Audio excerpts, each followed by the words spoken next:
Teroris! Jangan ada suara. Aku yang bertanggung jawab.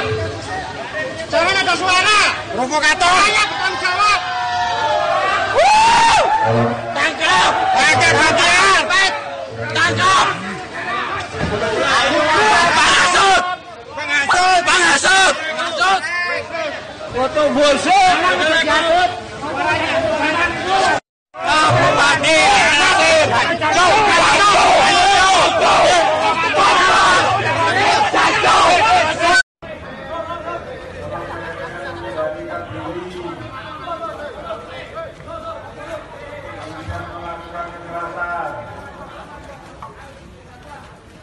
Tolong, semua saudara, tolong.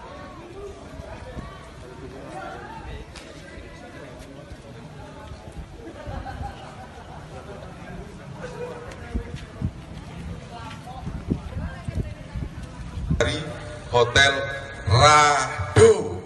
Keluar dari Indonesia. Nah, tidak ada lagi sedikit sejengkal pun Ustadz Bahtiar Nasir atau meninggalkan beranjak dari Malang. Harus keluar dari Malang malam ini juga. Setuju? Setuju. Terima kasih. Saya harap ini yang dijemput.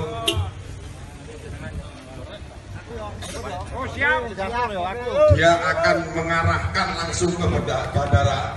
Itu adalah warga dari Dawu. Ya, saya ingat. Nggak ada suara. Jangan ada suara.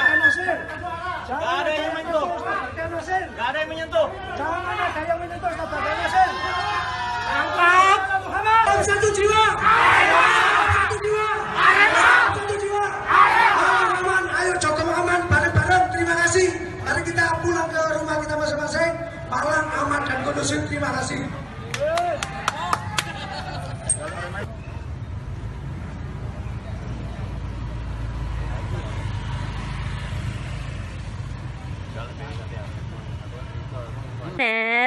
Kali ini aku mau membacakan artikel yang berkenaan dengan video tadi, video sebelum ini ya. Mungkin pengguna sosial media netizen 62 banyak yang udah tahu berita yang beredar ataupun postingan-postingan yang beredar tentang pengusiran Bahtiar Nasir, pendakwah khilafah di Malang.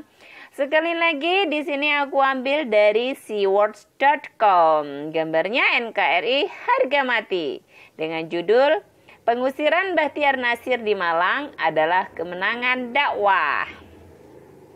Ditulisnya ada sebuah video viral di media soal di mana ceramah Bahtiar Nasir diusir di Malang. Katanya, saya identifikasi ini adalah tanda-tanda kemenangan dakwah. Saya sangat bergembira, kata penulis, dan berucap syukur, alhamdulillah, atas penolakan ceramah Bahtiar Nasir ini. Itu kata penulis. Bagaimana kata para netizen? Apakah Anda juga gembira? Ucap syukur, alhamdulillah.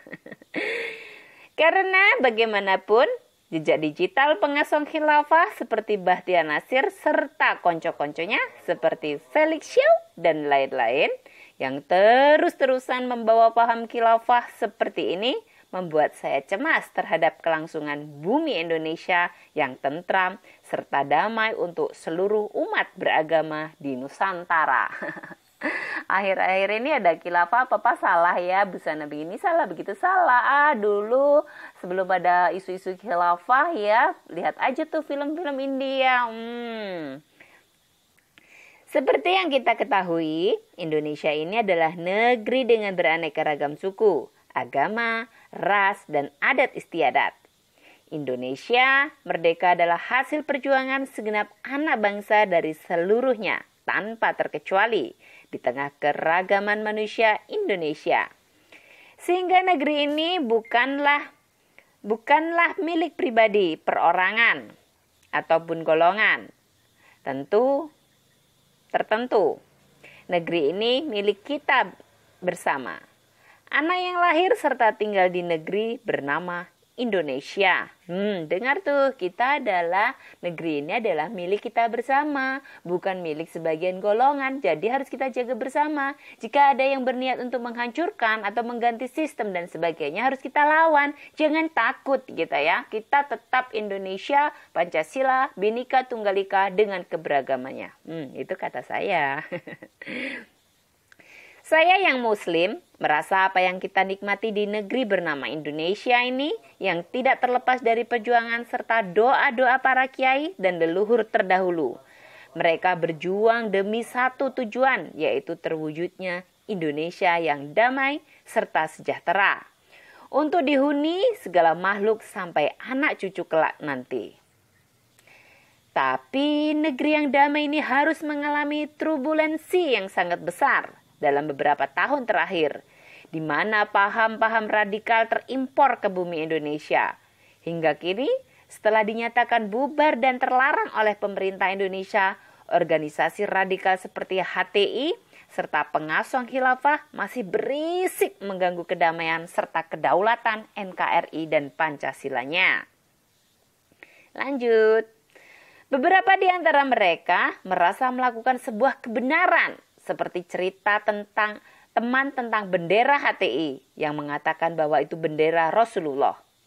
Setelah dijelaskan oleh banyak intelektual muslim bahwa itu bukanlah bendera Rasulullah, yang dimana di antara buktinya bahwa pemakaian tanda baca fathah, doma atau kasroh belum dikenal saat zaman Rasul.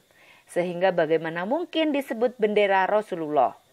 Tapi penjelasan serta bukti dari banyak intelektual muslim dianggap serta tidak dijadikan bahan bertafakur dan bermuhasah oleh para pengasuh khilafah. Serta masih aja berisik dan provokatif, serta tidak legowo untuk tobat serta kembali kepada Islam rahmatan lil alamin. Nah, Bahtiar Nasir ini salah satunya agen pemasaran khilafah dengan banyak bukti video di mana dia memasarkan faham khilafah dalam orasi-orasi terbukanya, dan juga di mana dahulu sempat dia mengatakan dengan mantan Kapolri Tito bahwa sang jenderal juga ikut mendukung khilafah yang dibantah keras pakai marah oleh mantan Kapolri tersebut.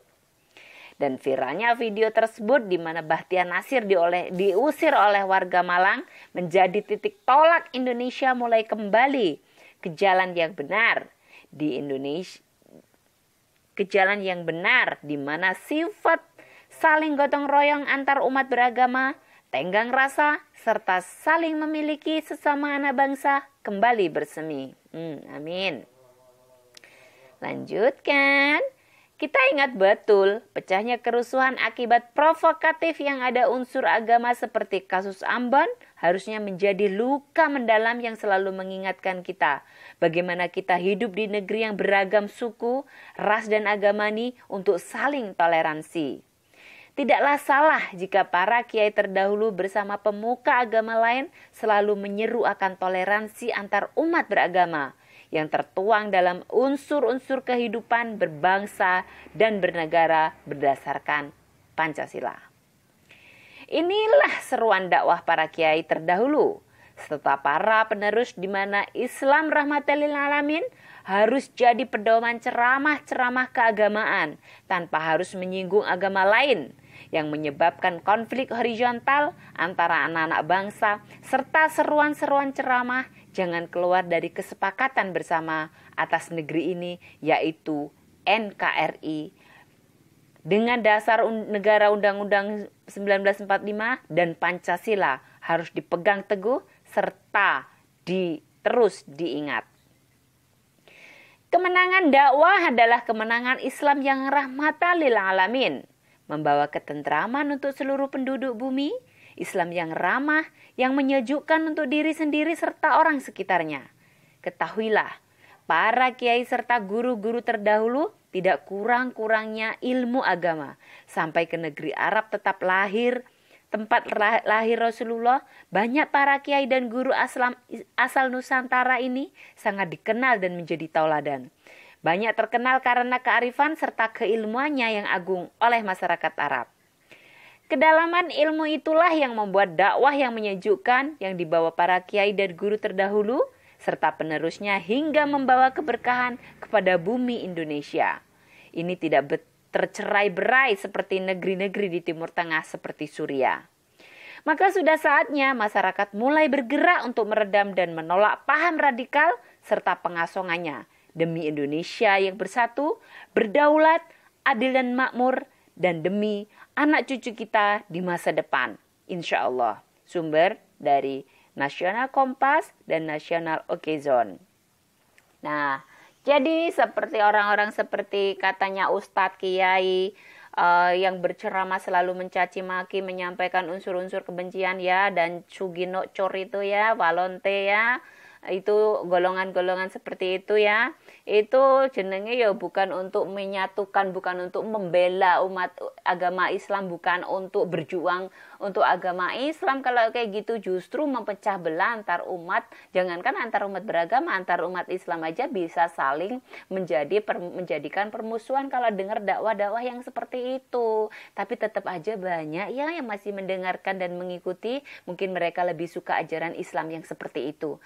Kita lebih suka, kalau aku pribadi lebih suka yang menyejukkan, yang mendamaikan, yang mengajak kerukunan. Lek diajak pencaci maki dan sebagainya, lek aku pengajian kiai ini kaya ngono ya tak parani, tak kon medun saka mimbar.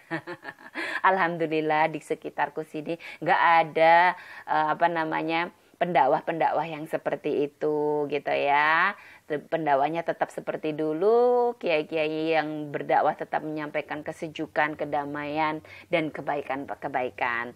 Mari kita lawan radikal, mari kita lawan intoleransi, dan kita tetap menjaga kedamaian, kerukunan, berpancasila atas Bhinneka Tunggal Ika. Terima kasih. Assalamualaikum warahmatullahi wabarakatuh.